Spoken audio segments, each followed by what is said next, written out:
Mr. Brooks, your blood pressure is dangerously high, and you have worrying neurological symptoms. You need to go to the hospital now, said the cleaning lady with a firmness that made the billionaire CEO stop shouting into his phone. Richard Brooks, 53, owner of a pharmaceutical empire worth $2 billion, looked at the 42-year-old black woman as if she had just spoken Chinese. Kesha Washington stood there in her uniform, holding cleaning supplies, having the audacity to give him medical advice. "Excuse me?" Richard laughed derisively, lowering his cell phone. "Are you giving me medical advice now? What's your background again? Advanced cleaning?" The sarcasm cut through the air of the luxurious office on the 30th floor of Brooks Pharmaceutical Tower. Kesha had just witnessed Richard staggering, his hands shaking, and his mind confused during a video conference meeting, symptoms she recognized immediately, but which all the executives present completely ignored. "Sir, I'm not just—" Kesha began, but he interrupted. "You're nothing but a cleaning lady," Richard growled, his face red with irritation. "Go back to your chemicals and let me run my company in peace, and next time, clean in silence."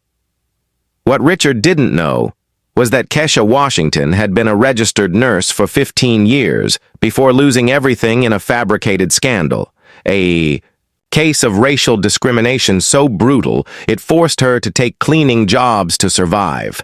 But her medical mind never stopped working.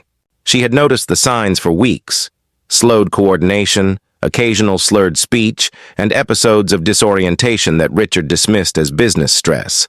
All the symptoms pointed to a serious neurological condition that, if left untreated, could be fatal. "I understand perfectly, Mr. Brooks," Kesha replied with unsettling calm. "I'll keep doing my job." But while Richard returned to his million-dollar calls, Kesha did something he would never expect. She began discreetly documenting everything. Every symptom, every episode, every moment when his arrogance overcame his survival instinct. Richard Brooks thought he had complete control over his company and everyone in it. What he didn't realize was that the woman cleaning his office was keeping a secret, one that could save his life if he could put aside his arrogance long enough to listen. As Kesha quietly organized her cleaning supplies, her trained eyes continued to observe. She knew exactly what was happening with Richard Brooks. And more importantly, she knew exactly what to do about it. If you've ever been underestimated because of your color or social status, then you know that sometimes the best revenge is simply being right when everyone else is wrong. Subscribe to the channel to find out how an unimportant cleaning lady would become the only person capable of saving the life of the man who despised her. 3 days later, Richard Brooks was worse, but his arrogance had tripled.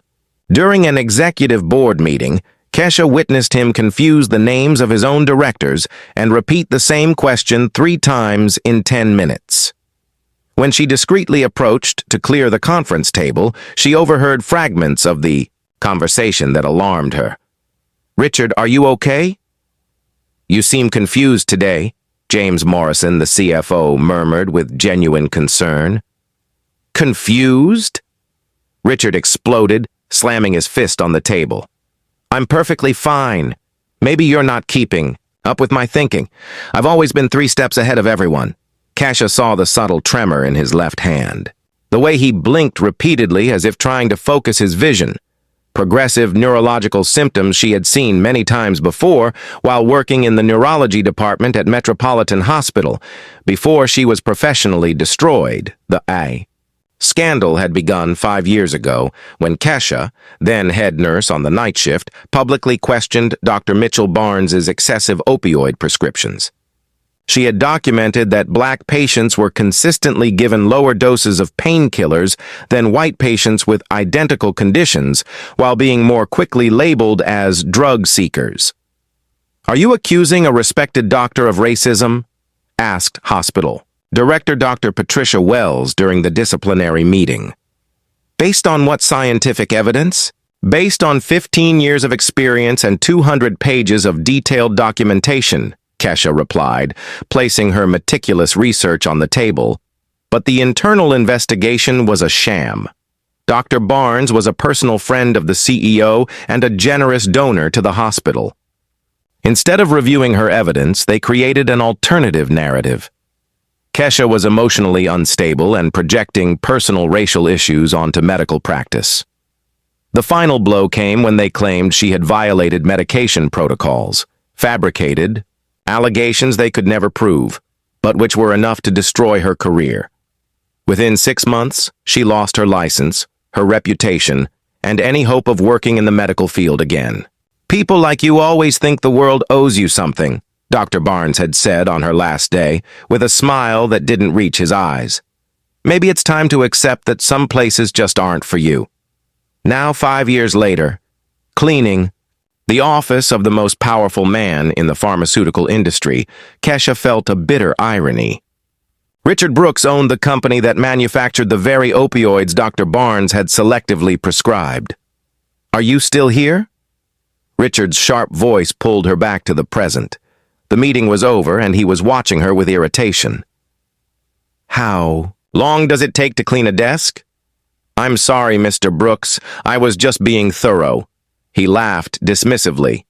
"You're a janitor, not a surgeon. Speed matters more than perfection in your line of work."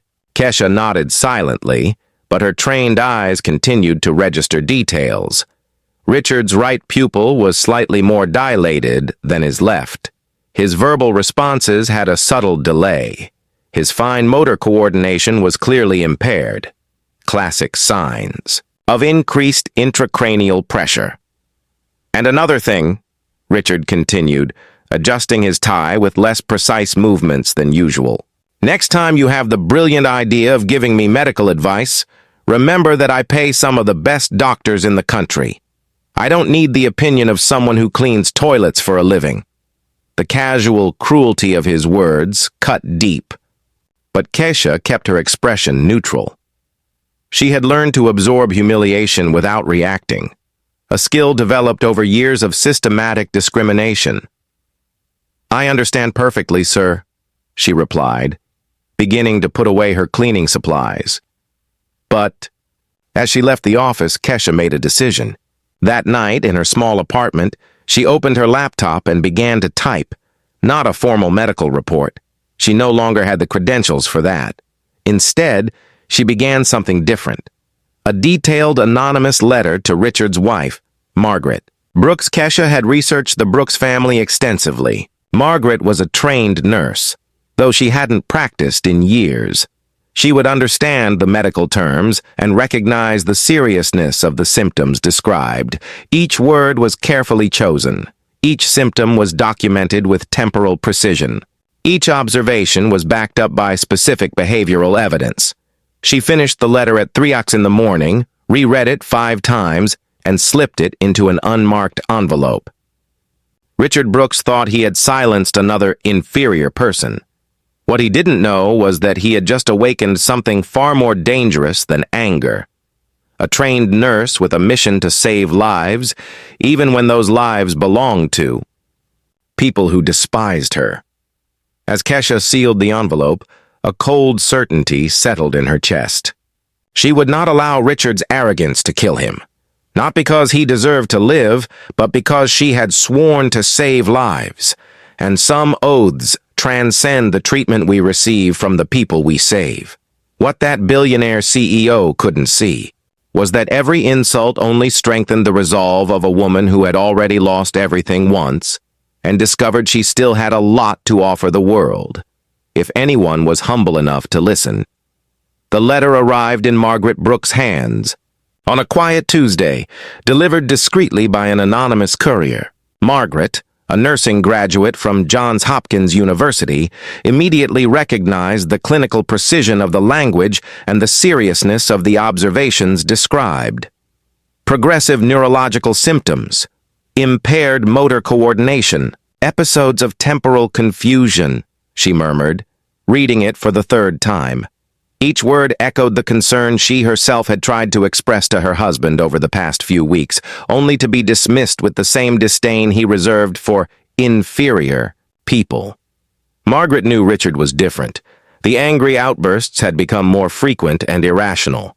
He forgot important appointments, repeated the same stories at dinner parties, and his once impeccable handwriting now trembled like that of a much older man. Who could have written this, she wondered, poring over every meticulously documented medical detail. Someone with formal training, definitely. Someone who watched Richard closely and regularly. Meanwhile, on the 30th floor of Brooks Pharmaceutical, Kesha executed her plan with the precision of a seasoned nurse. During her cleaning rounds, she had discreetly begun documenting everything. Times of episodes, intensity of tremors, patterns of mental confusion. She had an unexpected ally, Dr. Patricia Williams, a retired neurologist who worked part-time as a medical insurance consultant in the building next door. Kesha had met her in the parking lot when Patricia commented on recognizing nursing techniques in the way Kesha helped an elderly woman who had stumbled. "You were a nurse," Dr. Williams had observed, not as a question, but as a fact. "For 15 years, Kesha had admitted, waiting for the usual judgment. Instead, Patricia held out her hand. "Neurologist for 30, and I still recognize competence when I see it." That casual conversation in the parking lot turned into an unlikely partnership. Dr. Williams, a 62-year-old black woman who had faced her own battles against prejudice in medicine, understood immediately when Kesha described Richard's symptoms. Brain tumor, aneurysm, or something progressive like multiple sclerosis, Dr. Williams had diagnosed during their conversation at the corner cafe. Any one of those could be fatal if left untreated. "Have you been documenting everything carefully?" Kesha showed her handwritten notebook where she had meticulously recorded every observation. Patricia nodded with professional approval. "This man should have been undergoing neurological tests for weeks. His arrogance is going to kill him." Their plan was simple. Provide enough evidence for Margaret Brooks to demand a complete neurological evaluation. But Richard was making it difficult with his systematic refusal to acknowledge any problem. "Dr. Harrison told me I may be working too hard," Richard had commented to Margaret over dinner, not realizing he had referred to the dermatologist as if he were his cardiologist. "But I don't trust young doctors. They prefer to diagnose problems that don't exist." Margaret had exchanged a worried glance with her daughter Jessica, who was visiting for dinner. Jessica, a medical student in her final year, had also noticed the changes in her father. "Dad, when was the last time you had a complete checkup?" Jessica had asked delicately. "Checkups are for sick people," Richard had replied with growing irritation. "I built a pharmaceutical empire. I think I know when something is wrong with my own body." It was that same week that the most alarming episode occurred. Kesha was organizing the conference room when Richard walked in, visibly confused. "Where is everyone?" he asked, looking around the empty room. "The meeting was canceled, Mr. Brooks." "You canceled it yourself yesterday," Kesha replied, gently.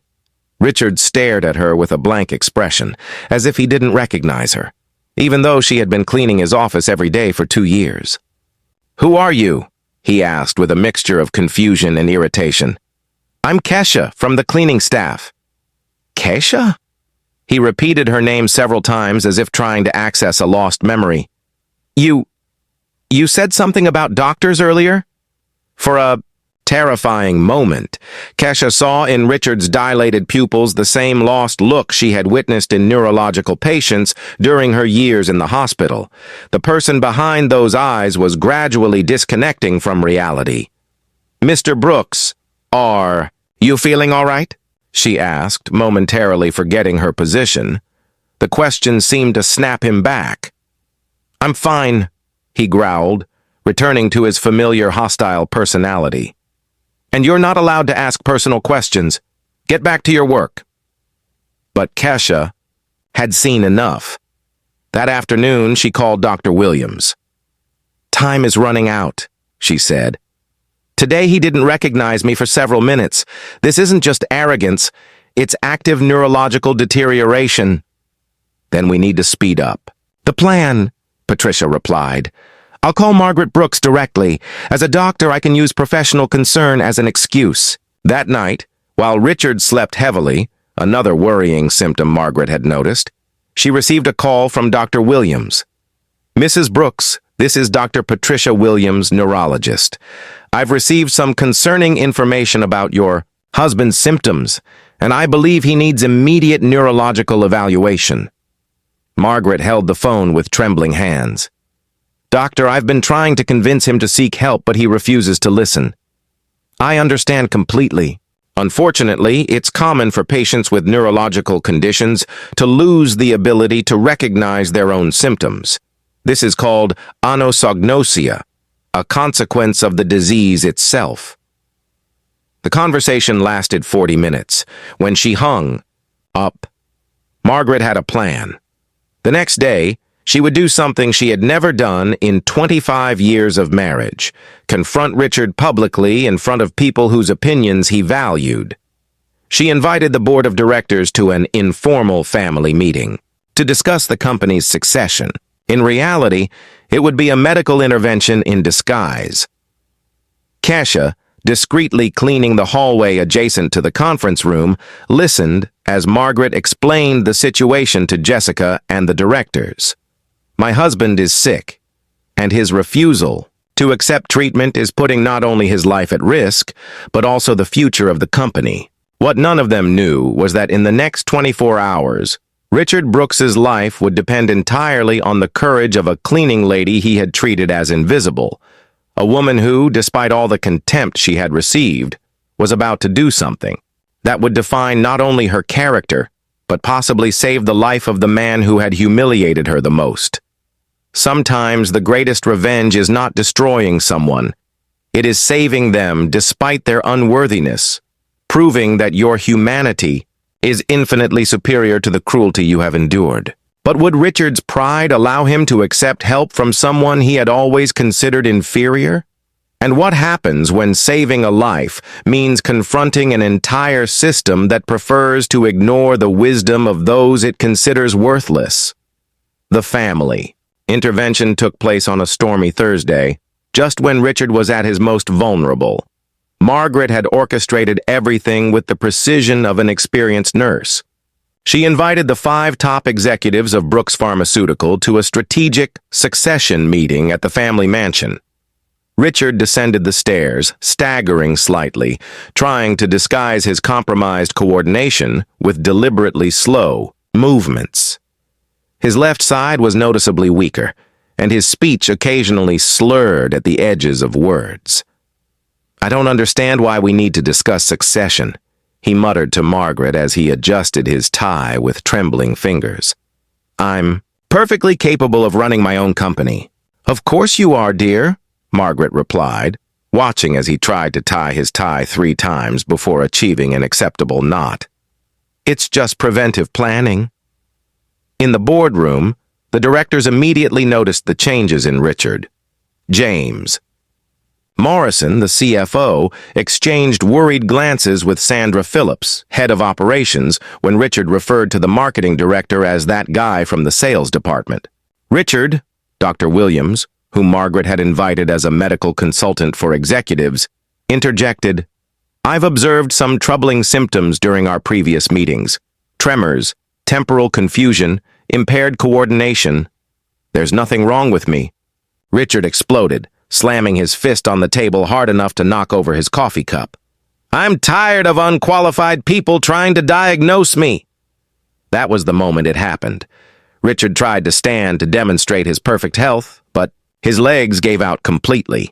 He collapsed into his chair, the left side of his face twitching involuntarily, his eyes losing focus as he struggled to form words. I don't, he slurred, his right hand shaking violently as he reached for the glass of water. Margaret immediately dialed 911, but it was Dr. Williams who took control of the situation. Acute neurological symptoms, possible stroke or secondary seizure. We need immediate transport to the hospital. While waiting for the ambulance, something unexpected happened. Margaret received a call from someone she didn't expect. Kesha Washington. Mrs. Brooks, this is Kesha from your husband's office. Cleaning crew, I'm calling because I need you to know that I've documented all of his symptoms over the past few weeks. Margaret nearly dropped the phone. You're a nurse? I was. Before I was forced to clean offices by people who treat me like I'm invisible. The bitterness in Kesha's voice was palpable, but so was her absolute medical competence. Your husband has classic signs of a brain tumor or aneurysm. The progressive symptoms, the cognitive decline, the unilateral tremors, it was all documented in my report. What report? The one I sent to all of his company directors 3 days ago. The same one they ignored because it came from a mere cleaning lady. Margaret felt the blood drain from her face. You sent it to the directors? 47 pages of detailed medical observations with precise timestamps and symptom analysis. Even a prognosis of deterioration if left untreated. James Morrison said it was employee paranoia, and Sandra Phillips suggested I be terminated for inappropriate behavior. The revelation hit Margaret like a punch in the stomach. As Richard was loaded into the ambulance, she realized the full irony. The woman her husband had treated with the most contempt was the only person who had tried to save his life. At the hospital, Dr. Chen's diagnosis confirmed every word Kesha had said.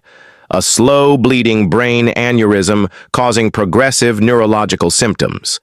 If it weren't for the intervention today, he would have suffered a complete rupture within a few days.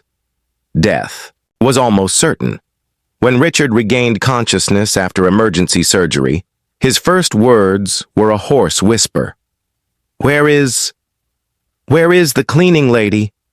Margaret held his hand, still weak from the sedatives. "Kesha. She's in the hallway, dear. She's been waiting for 6 hours. She tried to warn me. She tried several times. And I treated her like trash." Richard closed his eyes, tears streaming down his pale cheeks. I need to talk to her." When Kesha entered the room, Richard could barely hold her gaze. The woman he had publicly humiliated stood there, still wearing her cleaning uniform, but carrying a dignity that made his previous arrogance seem pathetic and small. "You saved my life," he whispered. "I've been trying to save it for weeks. You chose to humiliate me instead." "I know," his voice broke. "I know I don't deserve your forgiveness." "You're right. You don't." Kesha pulled up a chair and sat down, keeping a respectful distance. "But I didn't save your life for you. I saved it because I swore an oath to protect lives. And some oaths are bigger than the treatment we receive from the people we save." Richard's humiliation was just beginning. In the days that followed, the story leaked in full. The billionaire CEO who nearly died because he was too arrogant to listen to a nurse-turned-cleaner who had correctly identified his symptoms weeks earlier. Sandra Phillips and James Morrison tried to cover up the scandal, but Margaret had kept copies of all communications where they ignored and ridiculed Kesha's medical concerns. Recordings of meetings where they suggested firing her for inappropriate behavior went viral on social media. The media turned the case into a national symbol of discrimination in the corporate environment. Black cleaner saves CEO who looked down on her became the headline for weeks. The Brooks Pharmaceutical Board of Directors called an emergency meeting. The company lost $300 million in market value in 3 days, and Richard was forced to step down temporarily as CEO for medical recovery and reflection on human resources policies. But the greatest humiliation came when Richard learned that Kesha had refused all offers of severance pay and paid interviews. "I don't need anyone's blood money," she told reporters. "I need this to serve as an example. Competence and dignity don't depend on diplomas or skin color." While Richard recovered from surgery, facing weeks of physical therapy to regain his motor coordination, Kesha quietly returned to her cleaning job. But now, every employee at Brooks Pharmaceutical treated her with the respect she had always deserved. The man who had spent his entire life belittling inferior people had learned, in the most humiliating way possible, that his life depended on the very people he considered invisible.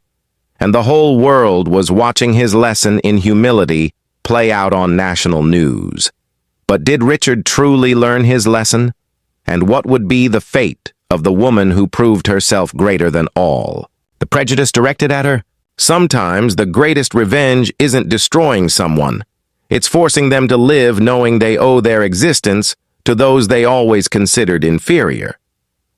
6 months later, Kesha Washington received the National Heroine Award from the Surgeon General of the United States in a ceremony broadcast live across the country. The same cleaning uniform that had once been the subject of ridicule was now framed in the National Museum of African American History with a plaque that read, "The uniform of a woman who proved that competence has no color." Richard Brooks watched. From the front row, seated in a wheelchair he still occasionally needed due to the residual effects of surgery. His hands trembled slightly, not from disease, but from the emotion of seeing the woman he had humiliated being celebrated as she should have been from the beginning. "Ladies and gentlemen," Kesha said into the microphone, her voice echoing through the packed auditorium, "for 15 years I was a nurse. For 5 years I was treated as if I were invisible. But today I understand that I never stopped being what I always was, someone who saves lives regardless of who recognizes it or not." Brooks Pharmaceutical had been forced to implement drastic changes after the scandal. Sandra Phillips and James Morrison were fired for discriminatory conduct, and the company created a diversity program that became a national model. Ironically, the company's stock recovered completely after it demonstrated a real commitment to inclusion. Dr. Patricia Williams, now medical director of the new Kesha Washington Institute for Preventive Medicine, smiled from the audience. The institute, funded entirely by a $10 million anonymous donation from Richard Brooks, offered free medical training to people from underserved communities. "When that man told me to stay in my place," Kesha continued, "he didn't know that my place has always been saving lives. He just couldn't see past his own prejudices." Richard had tried to reach out to her several times during his recovery, but Kesha kept her distance. Not out of anger, but out of respect. She understood that some lessons must be lived alone to be truly learned. The public humiliation Richard faced was devastating, but transformative. He lost friends, social influence, and was forced to confront decades of casual arrogance. Yet he also gained something he had never possessed before, genuine humility and respect for the people he had always considered inferior. Revenge, Kesha concluded in her speech, is not about making someone pay for what they did to us. True revenge is becoming so great that their smallness can no longer reach us. The ovation lasted 8 minutes. Richard was one of the first to stand, applauding with tears streaming down his face. Later in the hallway, he finally had a chance to speak briefly with Kesha. "I was an idiot," he said simply. "You were." She agreed without hesitation. "But idiots can learn if they're humble enough. Thank you for saving me, even though I didn't deserve it." "I didn't save you because you deserved it," Kesha replied, adjusting the medal on her chest. "I saved you because some things are bigger than the treatment we receive, and because the best way to overcome prejudice is to prove that our humanity is greater than the cruelty of others." Richard nodded, knowing he would spend the rest of his life trying to earn the forgiveness he had already received. Today, Kesha runs 3 community hospitals and trains doctors in advanced clinical observation. Richard has stepped away from business entirely to devote himself to philanthropy, especially medical education programs for minorities. 2 lives were saved that day, one from a brain aneurysm, the other from terminal ignorance. The greatest revenge against those who devalue us is not to destroy them, but to become so extraordinary that they spend the rest of their lives trying to understand how they could have been so blind. Kesha proved that competence, dignity, and greatness do not depend on the approval of others, but only on an unwavering commitment to being who we truly are. If this story touched your heart, Subscribe to the channel for more stories that prove our true strength appears exactly when others try to diminish us.